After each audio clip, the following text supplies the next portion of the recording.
خلیفہ کے ہم ہیں خلیفہ ہمارا، وہ دل ہے ہمارا آقا ہمارا، ہمارا ہمارا خلیفہ ہمارا، وہ دل ہے ہمارا آقا ہمارا، وہ دل ہے ہمارا آقا ہمارا۔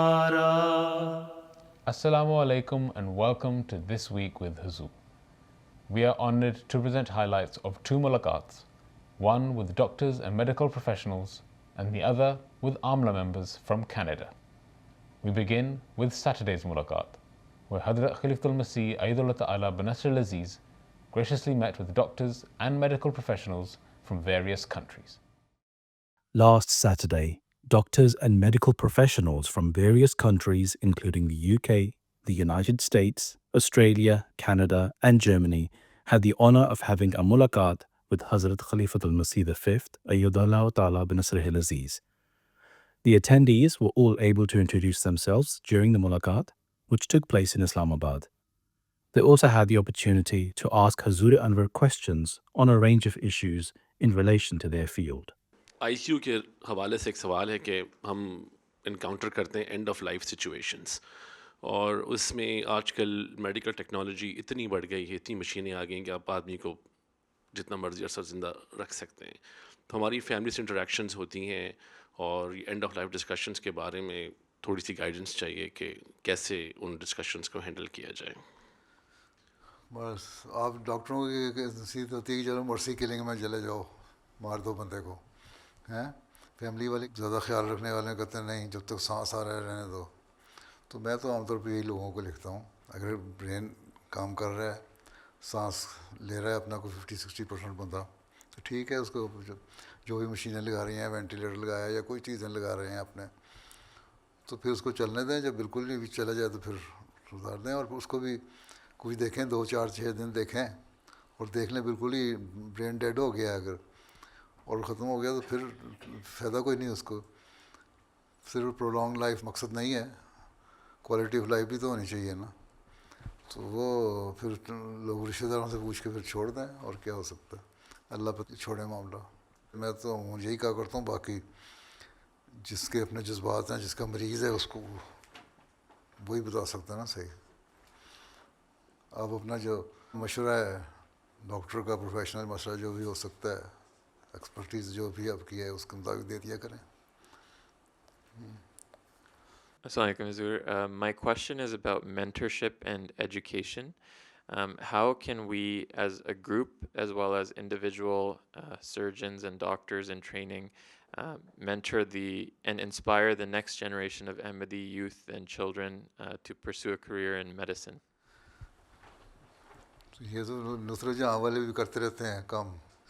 آپ کی جو میڈیکل ایسوسیشن ہے اس کا کام ہے نا، مختلف سیمینار کریں، ڈاکٹروں کو بلائیں، اسٹوڈنٹس کو بلائیں، ہیں اس میں ان کو انکریج کریں۔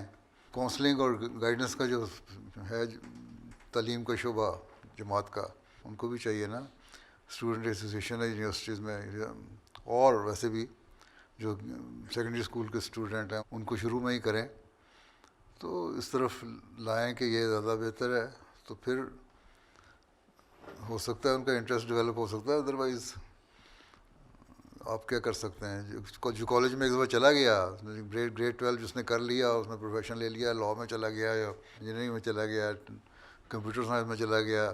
آج کل کمپیوٹر سائنس کا بڑا رواج ہو رہا ہے، اے آئی نے دماغ خراب کیا ہوا ہے۔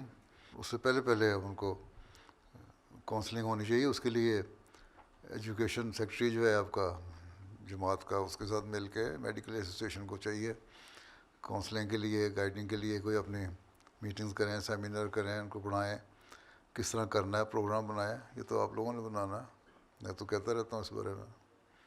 اور پھر آپ کے پاس اتنے لوگ بھی ہونے چاہیے جو مینٹرنگ کر سکتے ہیں۔ میری ریسرچ کلینکل آؤٹ کمس میں اور ٹرانسلیشنل ریسرچ ہے، اس میں پگس پہ ایکسپیریمنٹس کرتے ہیں۔ اس کے تعلق سے ایک سوال تھا کہ میرا انٹرسٹ ہارٹ برین ایکسس میں ہے جو کنیکشن ہے، اور قرآن مجید میں بار بار مینشن ہوتا ہے کہ انسان کے بعض تھاٹس ہارٹ سے آتے ہیں. اس کے بارے میں حضور کی کیا گائیڈنس ہے؟ جو روحانیت کے تجربہ رکھنے والے ہیں وہ تو یہی کہتے ہیں کہ دل پہ پہلے بات اترتی ہے اور اس سے پھر دماغ میں چلی جاتی ہے، یا پھر دماغ سے ساری جسم میں ہوتے ہیں. اور آپ کہتے ہیں پہلی چیز دماغ میں جاتی ہے پھر دل میں آتی ہے، دل کا کوئی تعلق نہیں. حضرت مسلم موعود نے اس کی ایک دلیل یہ بھی دی گئی ہے کہ ہارٹ جو ہے بلڈ سپلائی کر رہا ہوتا ہے، اور بلڈ سرکولیٹ کر کے برین کو بھی جاتا ہے اور باقی جسم میں بھی جاتا ہے، اور بلڈ کا بھی ایک رول ہے یہ میسیج پہنچانے میں. تو اس لیے یہ کہا جا سکتا ہے کہ دل سے دماغ میں جاتی بات اور پھر آگے جسم میں ٹرانسفر ہوتی ہے. تو اس نہج سے بھی سرچ کر سکتے ہیں آپ کہ بلڈ سرکولیشن کا کیا رول ہے. بلڈ دل میں سے جا رہا ہے دماغ میں، دل سے باڈی میں، تو کس حد تک وہ کام کر سکتا ہے اس میں. تو یہ ریسرچ آپ کریں پھر بتائیں. باقی ابھی تک تو یہی ہے کہ کہتے ہیں روحانیت کا جو تجربہ ہے وہ ایسا ہے کہ اس کو کوئی ایکسپلین نہیں کر سکتا، لیکن ہوتا یہی ہے کہ لگتا ہے کہ دل میں بات اتری، پھر آگے ٹرانسفر ہوئی دماغ میں اور پھر جسم میں، اور پھر آگے انسان بیان کرتا ہے.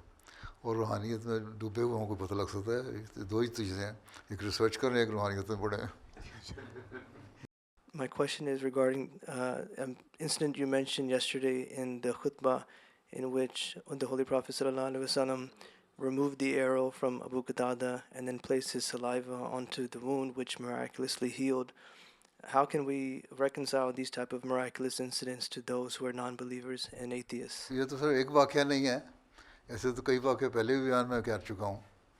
ہیں وہاں سے انہوں نے انگلی جوڑی اور وہ جڑ گئی، اور زخم جو ہے وہ ٹھیک ہو گئے. وہ تو ایک ظاہری چیز ہی، برکت اللہ تعالیٰ نے رکھ دی ان کے سلائیوا میں، جو سے وہ آئنٹمنٹ کا کام کر دیا اس میں.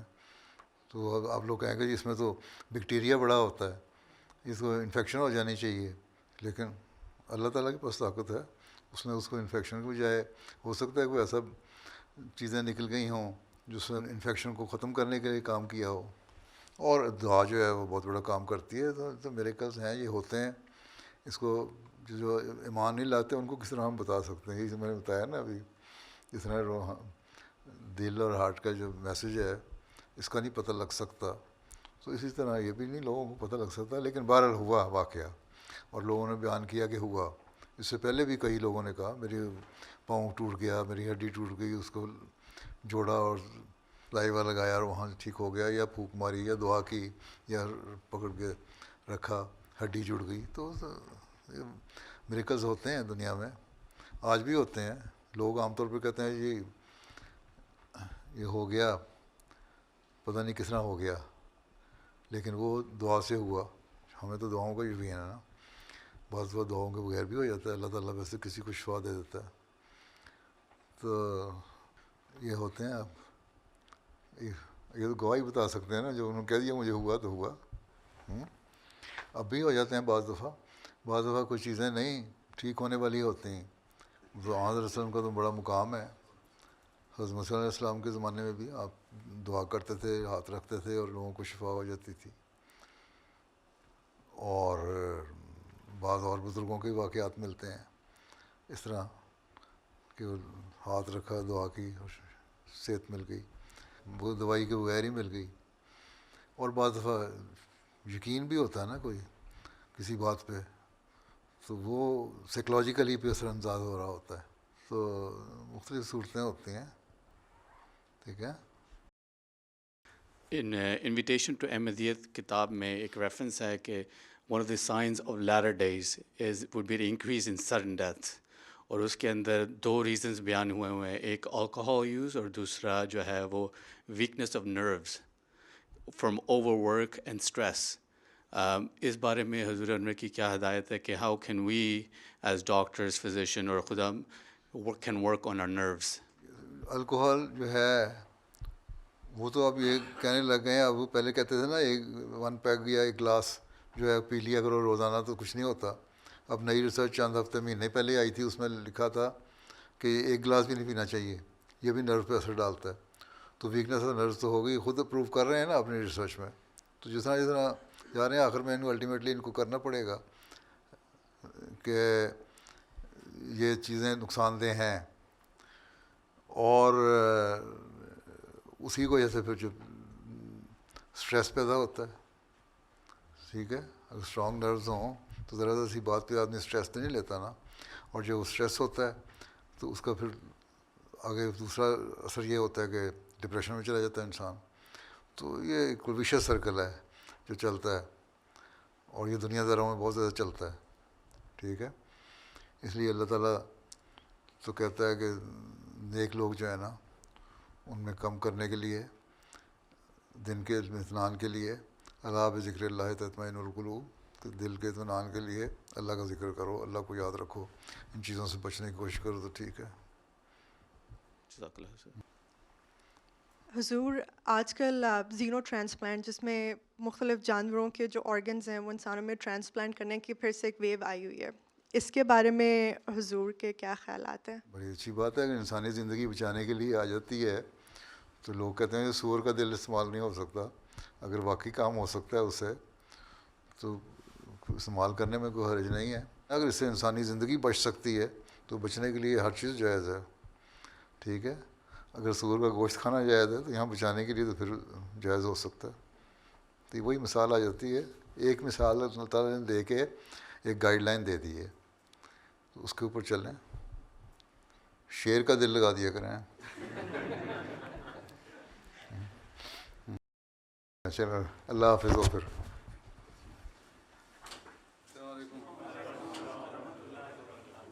The following day, on Sunday, the Majlis-e-Amla of Jamaat-e-Ahmadiyya Canada had the honor of having a mulaqat with Hazrat Khalifatul Masih. The Amla members had travelled especially for the mulaqat, which took place in Islamabad, UK. The mulaqat began with a silent prayer led by Hazrat Amirul Mumineen, after which Hazrat Khalifatul Masih spoke to all the Amla members about their roles and responsibilities. Speaking to the National Secretary Tabligh, Hazur guided them to further expand their Tabligh efforts. تعلقات بڑھائیں, اپنے وسیع تعلقات کریں. ضروری نہیں ہے کہ ضرور بیعتی ہو, جی لیکن کم از کم اسلام کا, احمدیت کا, حقیقی اسلام کا مسلمانوں میں غیر مسلمانوں میں تعارف ہونا چاہیے, ٹھیک ہے. جی سر, اس کے بعد انشاءاللہ جب وقت آئے گا تو بریک تھرو بھی ہو جاتا ہے. انشاءاللہ. لیکن ابھی تک جو ہونی چاہیے تبلیغ کی کوشش اور جتنی وسیع پیمانے پر علم ہونا چاہیے آپ کے ملک میں, وہ نہیں ہے ابھی. ایک علاقے میں ہے, ایک شہر میں رہ کے اس کی مثال آپ دے دیں گے, دوسرے شہر میں کوئی نہیں. بڑے شہروں میں ہے جہاں جماعتیں ہیں, اب کیلگری میں کہہ دیں کہ جی اتنے لوگ آئے, ٹورنٹو میں اتنے لوگ آئے, جو لوگ جانتے ہیں آپ کو آگے, کوئی تھوڑی سی اخباروں سے پبلسٹی ہو جاتی ہے, لوگ جان لیتے ہیں, لیکن باقی جگہوں پہ نہیں ہے. اس کو ذرا وسیع کریں, پلان کریں. ضروری نہیں ہے پرانے ٹکسالی جو طریقہ آپ نے اختیار کیا اسی کو اختیار کرنا ہے. نئے نئے ایکسپلور کریں, نئے لوگوں سے پوچھیں, جو نئے نوجوان ان سے پوچھیں کیا کر سکتے ہیں تبلیغ کے ذریعے. اور اس کے علاوہ سوشل سائنس کے کچھ لوگ, ان کو اپنے ٹیم میں شامل کریں, ان سے پوچھیں ہم کس طرح وسیع کر سکتے ہیں میدان کو. During the mulaqat, Hazrat Khalifatul Masih mentioned a recent interview with Amir Jamaat of Canada, Lal Khan Malik Sahib, in which he explained how he converted to Islam Ahmadiyyat. Lal Khan Malik Sahib was from a village where the school was run by an Ahmadi Muslim head teacher.